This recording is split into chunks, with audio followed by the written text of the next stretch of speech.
Pinangalanan ng Philippine Air Force ang 4 na sakay ng UH-ED helicopter na bumagsak sa Tanay Rizal. Samantala, kinuwento naman ng mga residente ang kanilang karanasan ng bumagsak ang chopper at paano nila pilit na ilabas o isalba ang mga sakay nito. Mula sa Tanay Rizal, ito ang balita ni Nel Maribuhok live.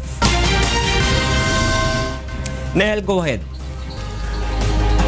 Attorney Reg, inilabas na nga ng Philippine Air Force ang mga pangalan ng 4 na sakay ng military chopper na bumagsak dito sa Sitio Hilltop, dito sa Barangay Sampaloc, Tanay Rizal.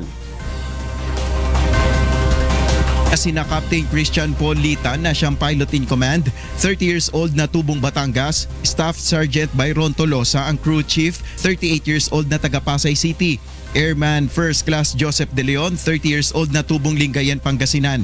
Ang nakaligtas sa crash incident ay si First Lieutenant Cesar Rima, 27 years old ang co-pilot.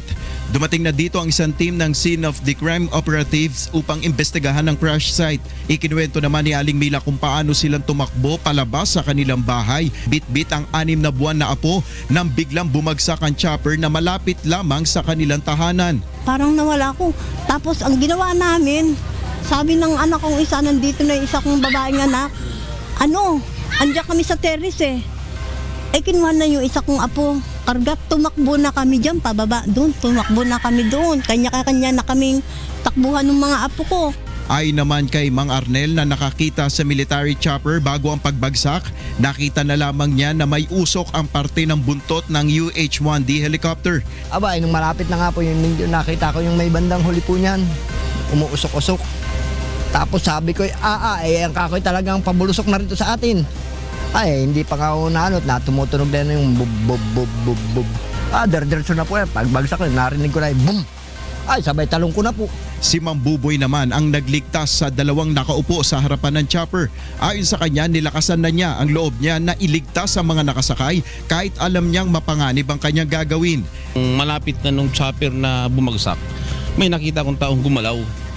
Kaya po dahil sa putukan, medyo alangan pa ako nung una. Pero nung may napansin ako na tao na kailangan ng tulong, talagang ginapang ko na po para mahugot ko lang sa doon sa pinag-anuhan niya, pinag-upuan niya. Nagtamo siya ng sugat sa kanyang binti at pilay sa kanyang daliri dahil sa ginawa niyang pagsasalba.